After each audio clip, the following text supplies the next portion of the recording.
kapurihan, Diyos ng lahat o papuri sa kaitasan.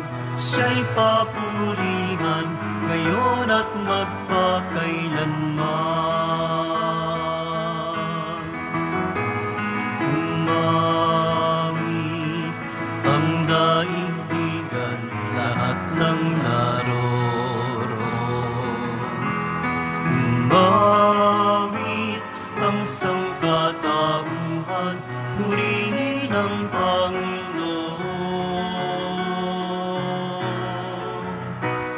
Papuri sa kaitasan, siya'y papurihan, Diyos ng lahat o papuri sa kaitasan, siya'y papurihan ngayon at magpakailanman.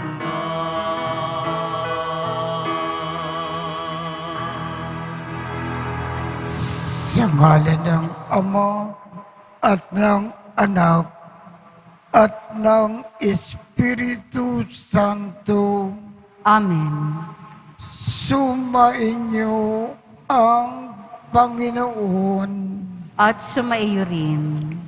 Aminin natin ang ating mga kasalanan upang tayo ay maging marapat gumanap sa banal na pagdiriwang.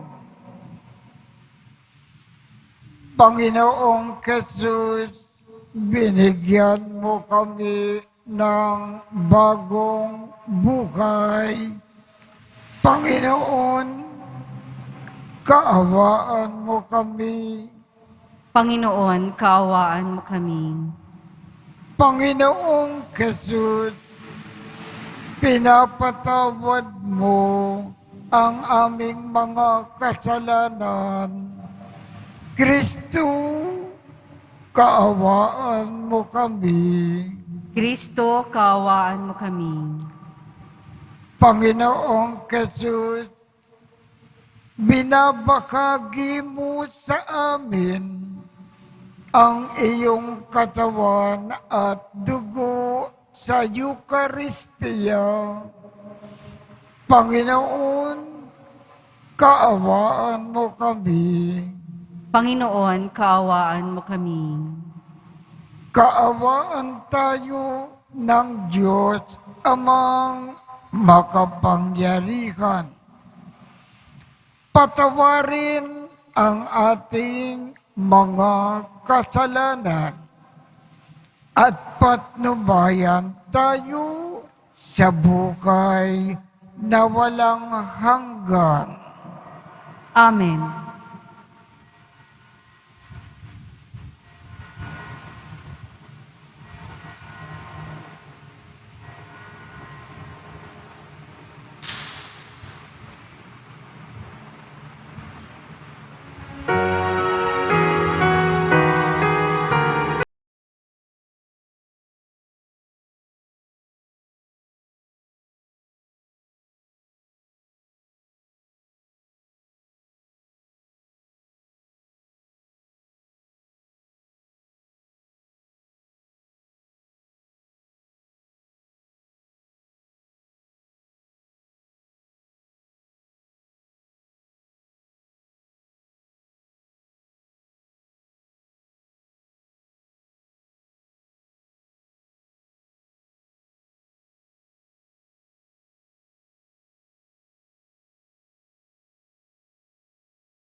ikaw na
sapagkat ikaw lamang ang banal at ang kataas-taasan. Ikaw lamang, Jesucristo, ang Panginoon, kasama ng Espiritu Santo sa kadakilaan ng Diyos Ama. Amen. Ng Diyos Ama. Amen. Papuri sa Diyos. Papuri sa Diyos. Papuri sa Diyos sa kaitaasan.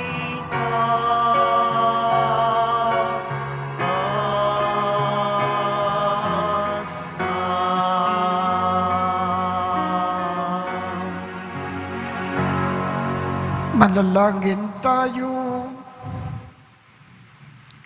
Ama naming makapangyarihan, tinuruan mo ang sanlibutan sa pangangaral ni Apostol San Pablo. Ipagkaloob mo na sa aming pagdiriwang ngayon ng kanyang pagbabagong buhay, kaming mga nagsisikap magbago para makadulog sa iyo.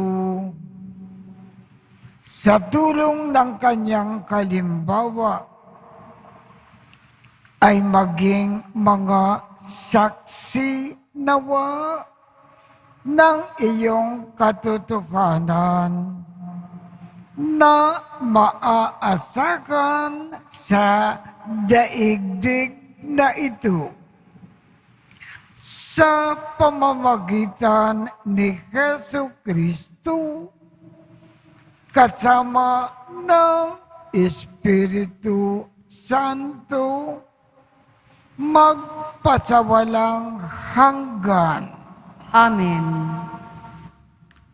Pagbasa mula sa mga gawa ng mga apostol. Noong mga araw na iyon, sinabi ni Pablo sa mga tao, "Ako'y isang Hudyo, ipinanganak sa Tarso ng Sicilia, ngunit lumaki rito sa Jerusalem.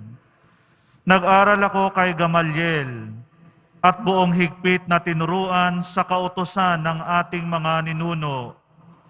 Tulad ninyong lahat, ako'y masugid na naglilingkod sa Diyos. Inusig ko at ipinapatay ang mga sumusunod sa daang ito. Iginagapos ko at ipinabilanggo sila, lalaki't babae. makapagpapatotoo tungkol dito ang pinakapunong saserdote at ang buong kapulungan ng matatanda. Binigyan pa nila ako ng mga sulat para sa mga Hudyo sa Damasco at pumunta ako roon upang dakpin ang mga tagasunod doon at dalhin dito sa Jerusalem upang parusahan. Magtatanghaling tapat noon at malapit na ako sa Damasco. Biglang kumislap sa aking paligid ang isang matinding liwanag mula sa langit. Nasubasob ako sa lupa at narinig ko ang isang tinig na nagsabi sa akin, "Saulo, Saulo, bakit mo ako pinag-uusig?" Ako'y sumagot, "Sino po kayo, Panginoon?" Ako'y si Jesus na taga Nazaret na iyong pinag-uusig. Tugon niya. Nakita ng mga kasama ko ang liwanag, ngunit hindi nila naririnig ang tinig na nagsalita sa akin. At aking ding itinanong, "Ano po ang gagawin ko, Panginoon?" Ang tugon sa akin, "Tumindig ka at pumunta sa Damasco.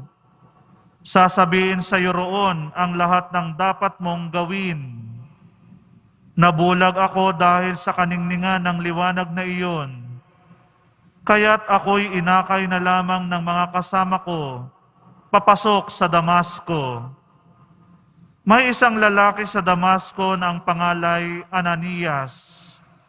Siya ay taong may takot sa Diyos, tumutupad sa kautusan, at iginagalang ng mga Hudyong naninirahan doon. Pinuntahan niya ako, tumayo sa tabi ko at sinabi sa akin, "Kapatid na Saulo, makakakita ka na." Noon din na nauli ang aking paningin at nakita ko siya. Sinabi pa niya, "Hinirang ka ng Diyos ng ating mga ninuno upang mabatid mo ang kanyang kalooban, makita ang kanyang banal na lingkod, at marinig ang kanyang tinig. Sapagkat ikaw ay magiging saksi niya upang patotohanan sa lahat ng tao ang iyong nakita at narinig. At ngayon, huwag ka nang mag-atubili. Tumindig ka, tumawag ka sa kanyang pangalan, at magpabinyag, at magiging malinis ka sa iyong mga kasalanan." Ang salita ng Diyos. Salamat sa Diyos. Humayot dalhin sa tanan, mabuting balitang aral. Humayot dalhin sa tanan, mabuting balitang aral. Purihin ang poon, dapat na purihin ng lahat ng bansa. Siya ay purihin ng lahat ng tao sa balat ng lupa. Humayot dalhin sa tanan, mabuting balitang aral. Pagkat ang pag-ibig na ukol sa ati dakila at wagas, at ang katapatan niya'y walang wakas. Humayot dalhin sa tanan, mabuting balitang aral.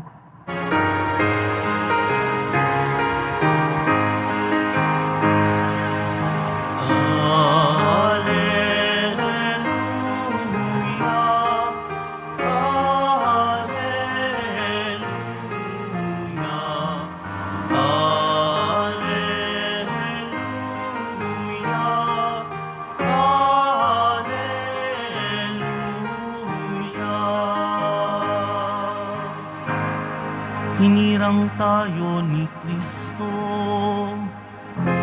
upang mamungang totoo bilang mabubuting tao. Alleluia, alleluia, alleluia.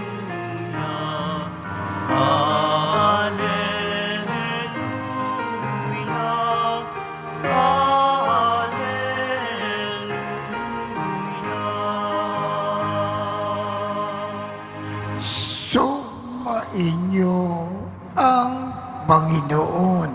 At sumaiyo rin. Ang mabuting balita ng Panginoon ayon kay San Marcos. Papuri sa iyo, Panginoon. Noong panahong iyon, napakita si Jesus sa 11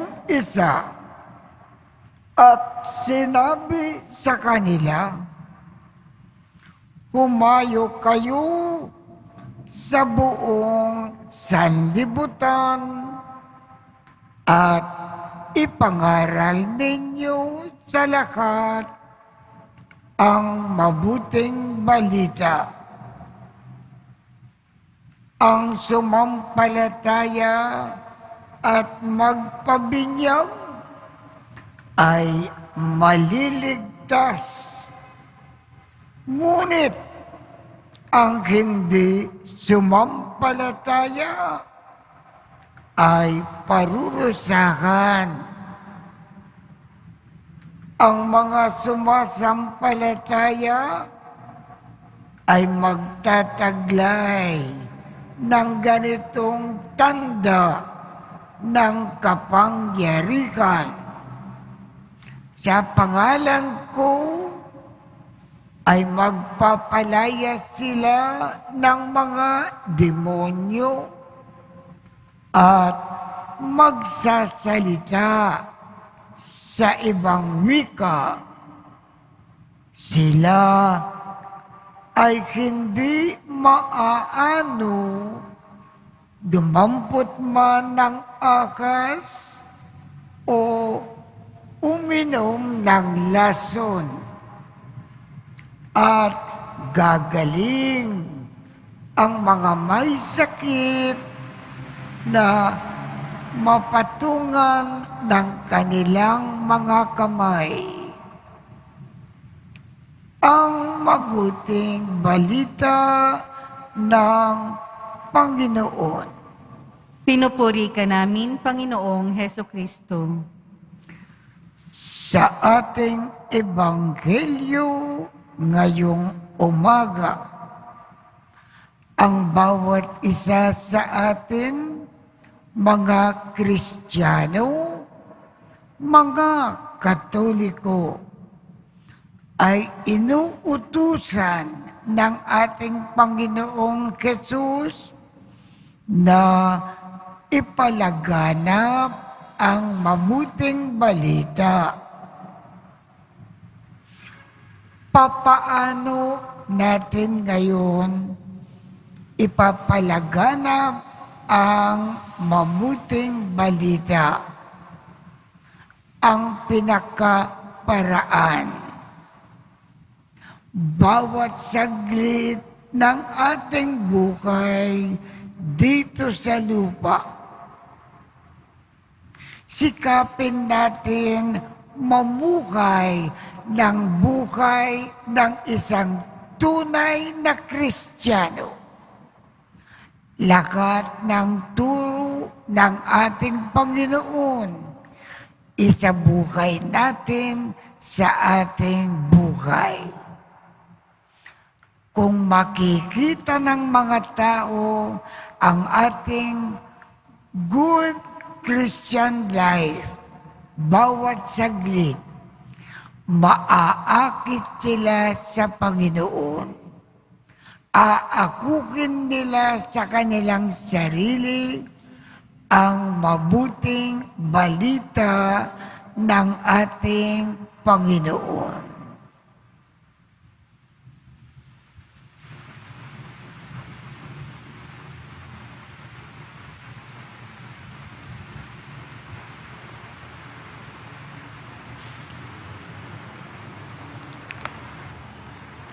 Ipanalangin natin ang misyon ng simbahan at ang mga pangangailangan ng mundo na tinubos ni Kristo.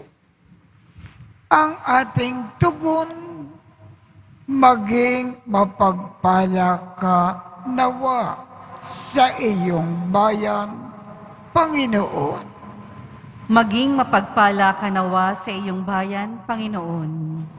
Ang Santo Papa, mga obispo at mga pari, naway maging masigasig sa pangangaral ng pagsisisi sa kasalanan at pagbabalik loob. Manalangin tayo. Maging mapagpala ka nawa sa iyong bayan, Panginoon. Ang mga misyonero, naway magkaroon ng tapang na ipahayag ang Ebanghelyo, maging sa mahihirap na pagkakataon at mapanganib na lugar. Manalangin tayo. Maging mapagpala ka nawa sa iyong bayan, Panginoon. Ang mga nag-aalinlangan at nasisiraan ng loob, naway matuklasan ang walang hanggang katotohanan na walang iba kundi si Kristo. Manalangin tayo.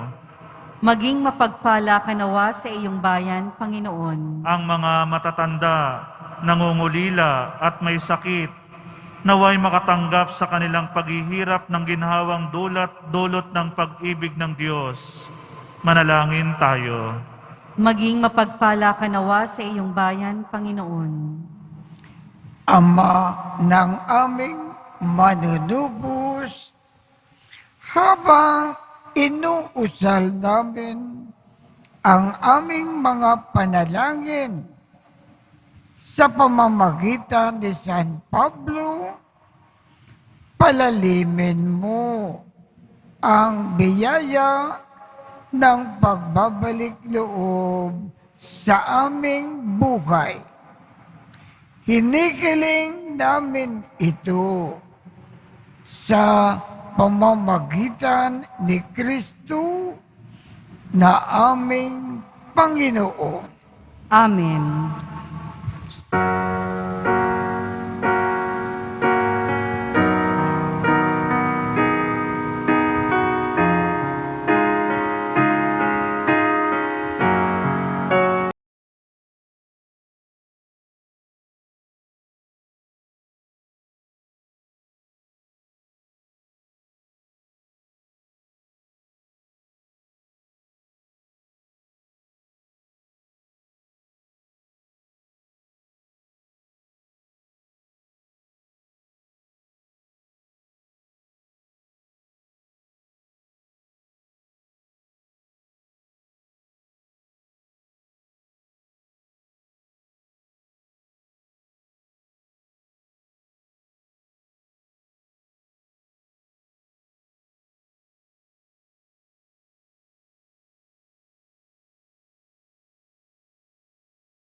Marito, O Ama, alak at tinapay, bunga ng lupa at ng hanging paggawa.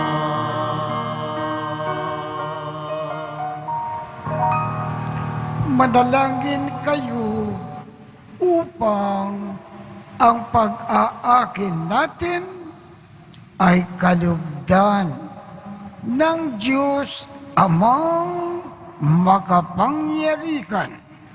Tanggapin nawa ng Panginoon itong paghahain sa iyong mga kamay, sa kapurihan niya at karangalan, sa ating kapakinabangan at sa buong sambayanan niyang banal. Ama naming lumikha, sa pagganap namin sa pagdiriwang, kami nawa ay lubusang maliwanagan ng Espiritu ng ilaw ng pananampalataya na siyang suminag kay Apostol San Pablo para mailaganap ang iyong kanindigan sa pamamagitan ni Jesu Kristo kasama ng Espiritu Santo magpasawalang hanggan. Amen. Sumainyo ang Panginoon. At sumaiyo rin. Itaas sa Diyos ang inyong puso at diwa. Itinaas na namin sa Panginoon. Pasalamatan natin ang Panginoong ating Diyos. Marapat na siya ay pasalamatan. Ama naming makapangyarihan, tunay ngang marapat na ikaw ay aming pasalamatan. Ikaw ang pastol na laging pumapatnubay sa mga kabilang sa nililingap mong kawan. Ito ang ginanap na pananagutan ng gilim mong anak at pastol ng tanan. Ang mga apostol ay kanyang mga katuwang sa pagiging pastol na patnubay ng sambahayan. Kaya kaisa ng mga anghel na nagsisiawit ng papuri sa iyo nang walang humpay sa kalangitan. Kami ay nagbubunyi sa iyong kadakilaan. Santo, Santo, Santo, Panginoong Diyos ng mga hukbo, napupuno ang langit at lupa ng kadakilaan mo, o sana sa kaitaasan. Pinagpala ang naparirito sa ngalan ng Panginoon, o sana sa kaitaasan. Ama naming banal, ikaw ang bukal ng tanang kabanalan. Kaya't sa pamamagitan ng iyong Espiritu, gawin mong banal ang mga kaloob na ito upang para sa amin ay maging katawan at dugo ng aming Panginoong Jesu Kristo. Bago niya pinagtiisang kusang loob na maging handog, hinawakan niya ang tinapay, pinasalamatan kanya, pinaghati-hati niya iyon, iniabot sa kanyang mga alagad at sinabi, "Tanggapin ninyong lahat ito at kanin. Ito ang aking katawan na ikahandog para sa inyo."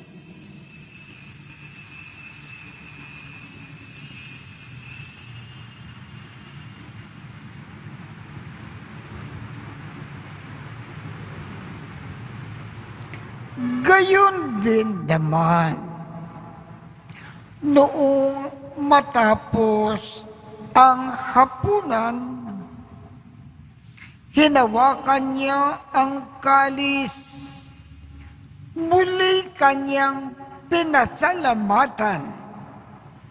Iniabot niya ang kalis sa kanyang mga alagad at sinabi,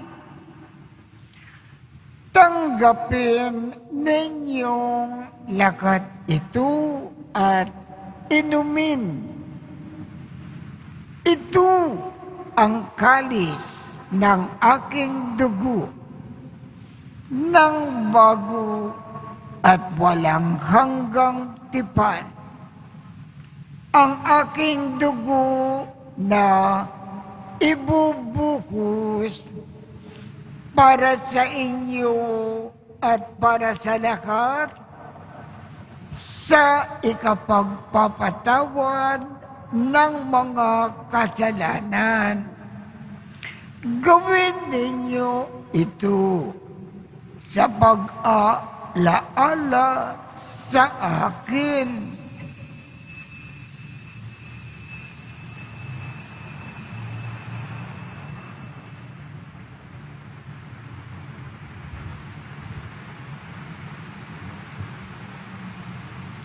Ipagbunyi natin ang misteryo ng pananampalataya. Si Kristo'y namatay, si Kristo'y nabuhay, si Kristo'y babalik sa wakas ng panahon. Ama, ginagawa namin ngayon ang pag-aalala sa pagkamatay at muling pagkabuhay ng iyong anak. Kaya't iniaalay namin sa iyo ang tinapay na nagbibigay buhay at ang kalis na nagkakaloo ng kaligtasan. Kami ay nagpapasalamat dahil kami ay iyong minarapat na tumayo sa harap mo para maglingkod sa iyo. Isinasamo namin kaming magsasalo-salo sa katawan at dugo ni Kristo ay mabuklod sa pagkakaisa sa pamamagitan ng Espiritu Santo. Ama, lingapin mo ang iyong simbakang laganap sa buong daigdig. Puspusin mo kami sa pag-ibig, kaisa ni Francisco, aming Papa, Jose, aming Obispo, at ng Tanang Kaparian. Alalakanin mo rin ang mga kapatid naming nakimlay nang may pag-asa na sila ay muling mabubuhay. Gayon din ang lakat ng mga pumanaw. Kaawaan mo sila at patuloyin sa iyong kaliwanagan. Kaawaan mo at pagindapatin kaming lahat na makasalo sa iyong buhay na walang wakas.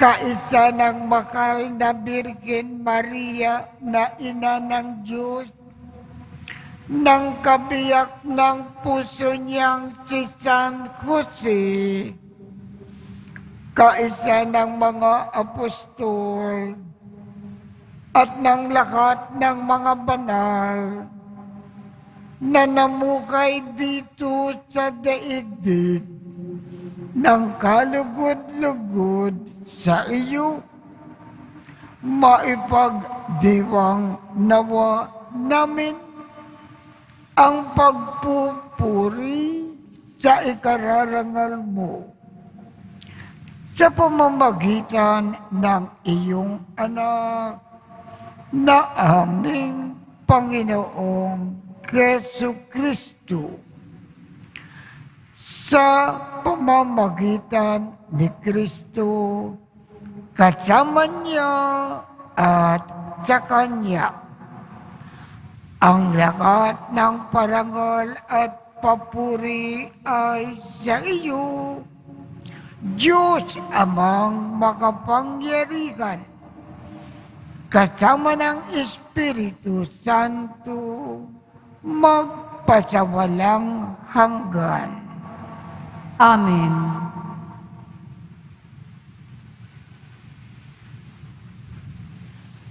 Sa tagubilin ng mga nakagagaling na utos at turo ni Jesus na Panginoon natin at Diyos, ipakayag natin ng lakas loob. Ama namin, sumasalangit ka, sambahin ang ngalan mo, mapasa amin ang kaharian mo, sundin ang loob mo dito sa lupa para nang sa langit. Bigyan mo kami ngayon ng aming kakanin sa araw-araw at patawarin mo kami sa aming mga sala para ng pagpapatawad namin sa mga nagkakasala sa amin. At huwag mo kaming ipahintulot sa tukso at iadya mo kami sa lahat ng masama. Hinihiling namin, Ama, iadya mo kami sa lahat ng masama. Pagkalooban kami ng kapayapaan sa araw-araw.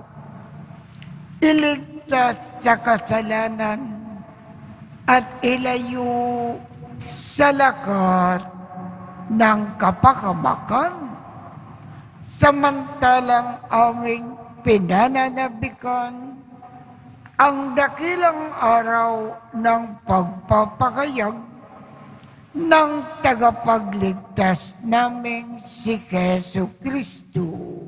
Sapagkat iyo ang kaharian at ang kapangyarihan at ang kapurihan magpakailanman. Amen.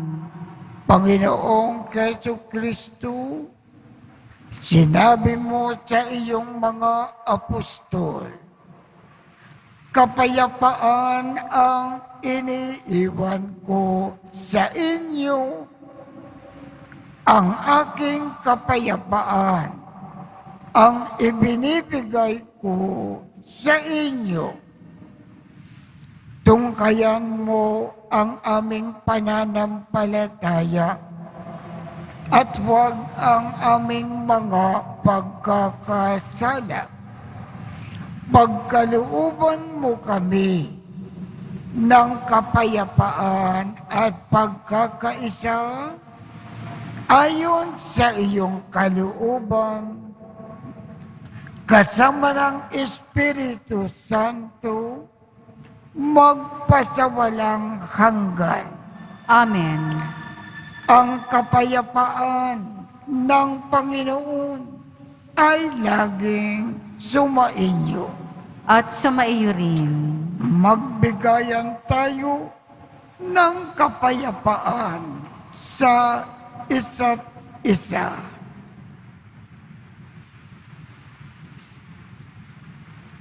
Kordero ng Diyos na nag-aalis ng mga kasalanan ng sanlibutan, maawa ka sa amin. Kordero ng Diyos na nag-aalis ng mga kasalanan ng sanlibutan, maawa ka sa amin. Kordero ng Diyos na nag-aalis ng mga kasalanan ng sanlibutan, ipagkaloob mo sa amin ang kapayapaan. Ito ang kordero ng Diyos. Ito ang nag-aalis ng mga kasalanan ng sanlibutan. Mapalad ang mga inaandayakan sa kanyang piging. Panginoon, hindi ako karapat-dapat na magpatuloy sa iyo, ngunit sa isang salita mo lamang ay gagaling na ako.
Langin tayo,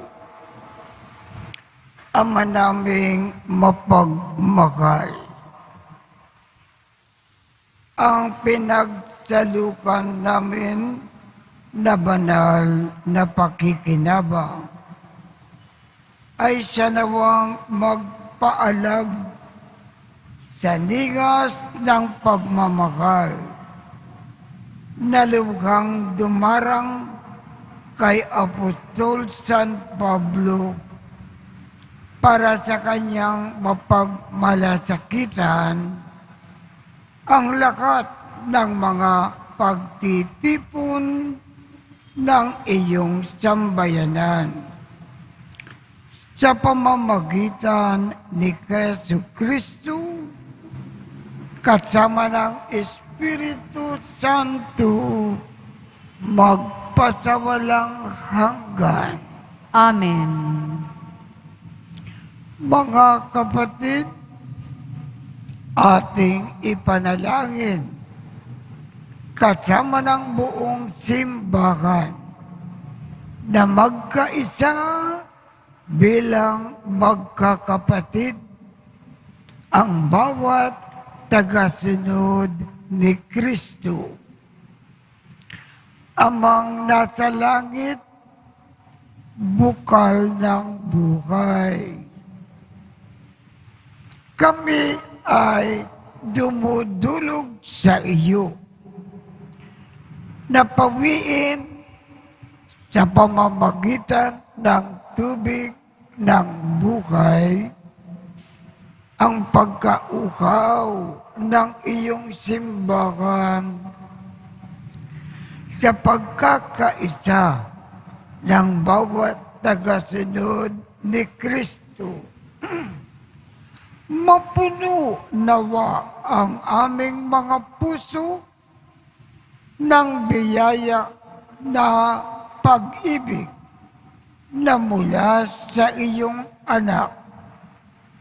Matagpuan nawa namin sa simbahan ang nananatiling presensya ng iyong anak at kami nawa ay sama-samang magsikap upang maisakatuparan at maganap ang idinadalangin sa iyo ng Panginoong Kesu Kristo.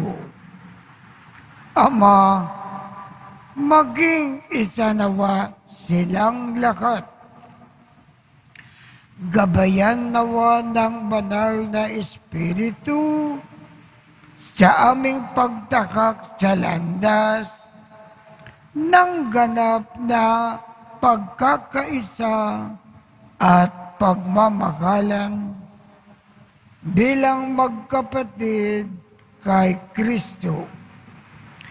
Hinihiling namin ito sa pamamagitan ni Jesu Kristo kasama ng Espiritu Santo magpasawalang hanggan. Amen. Sumainyo ang Panginoon At sumaiyo rin. at pagpalain kayong lahat ng makapangyarihang Diyos, Ama, Anak, at Espiritu Santo. Amen. Tapos na po ang misa. Humayo tayong mapayapa. Salamat sa Diyos.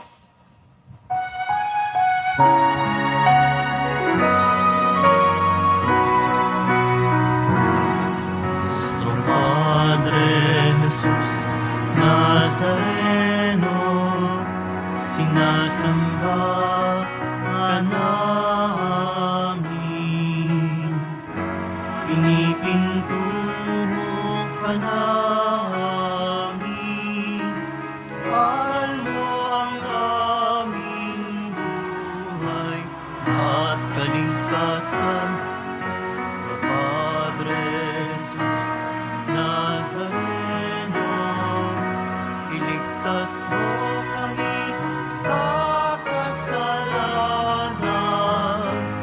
Ang krus mo'y pinamatayan ay sagisag ng aming